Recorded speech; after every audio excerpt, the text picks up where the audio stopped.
10वी 12वी आणि पदवीनंतर आता पुढे काय? वैद्यकीय क्षेत्रातील करिअर आणि 100% रोजगार व्यवसाय मिळवून देणारे पॅरामेडिकल कोर्सेस आजच प्रवेश निश्चित करा.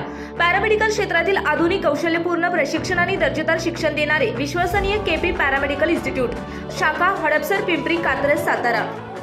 हडपसर विधानसभा मतदारसंघ शिरूरमध्ये निर्णायक मतदारसंघ आहे, कारण सर्वात जास्त मतदार या मतदारसंघात आहे. शहरी भाग आहे. मग हडपसर मतदारसंघ कोणाच्या पारड्यात मतदान टाकेल? डॉक्टर अमोल कोल्हे की शिवाजीराव आढळराव पाटील? बघा, हडपसर मतदारसंघाचा इतिहास आहे. गेले 3 टर्म या हडपसर मतदारसंघामधून शिरूर लोकसभेमध्ये आदरणीय आढळराव पाटलांना 3 वेळेस या ठिकाणी लीड मिळालेलं आहे. गेल्या वेळेस तर आम्ही शिवसेना, भाजप आणि RPI महायुती होती.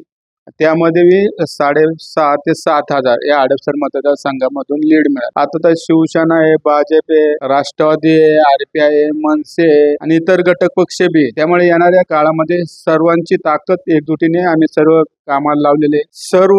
मग या भागाचे लोकप्रिय आमदार दादा तुपे असतील, त्याचबरोबर माजी आमदार योगेश अण्णा टिळेकर असतील, साईनाथजी बाबर असतील, सुरेश अण्णा गुल्ले असतील, हे सर्व मंडळी, परत RPIचे सर्व मंडळी असतील, हे सर्व मंडळी आता एकत्र एकदिलाने सर्व कामं करतात. त्यामुळे मला तरी असं वाटतं की 50,000चं लीड या हडपसर मतदारसंघामधून आदरणीय शिवाजीराव आढळराव पाटील यांना मिळेल असं मला या ठिकाणी वाटतं. हडपसर मधून मिळालेल्या लीडचा आगामी विधानसभेला पण महायुतीच्या उमेदवाराला फायदा?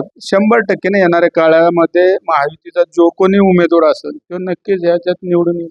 कारण आता जी बांधणी त्या प्रकारे चालू आहे, लोकांना विकास पाहिजे आणि ते राहिलेले प्रश्न कोण सोडू शकतं, हे सर्व इथल्या नागरिकांना, हडपसरचे नागरिक सुज्ञ आहे.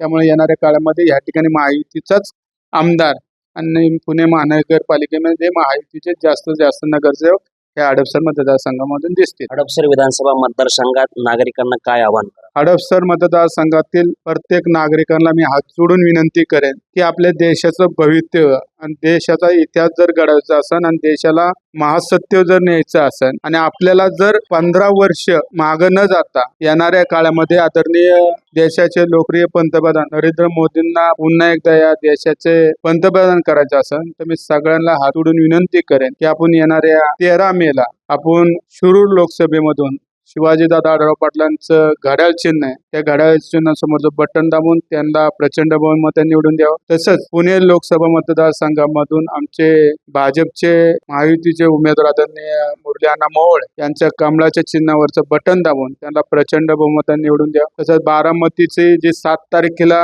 निवडणूक होणार आहे, 7 मेला, त्या ठिकाणी सुनित्रा अजितदादा पवार यांचं चिन्ह घड्याळ आहे, त्यांच्या चिन्हावर घड्याळाचं बटन मतदान करून त्यांनाही निवडून द्या. त्याचबरोबर मावळचे आमचे उमेदवार श्रीरंगाप्पा बारणे यांचंही धनुष्यबाणाचं चिन्ह आहे, त्यांच्या धनुष्यबाणा चिन्हावर बटन दाबून त्यांना प्रचंड बहुमत निवडून द्यावं. आणि येणाऱ्या काळामध्ये नक्कीच पुणे जिल्ह्याचे हे जे नरेंद्र मोदीला मानणारे जे खासदार आहे आणि त्यांचे विकासाला पुढे घेऊन हे सर्व खासदार काम करते, म्हणून सर्वांनी महायुतीच्या पुणे जिल्ह्यातले जे उमेदवार आहेत त्यांना प्रचंड बहुमत निवडून द्यावं एवढीच विनंती करतो. धन्यवाद.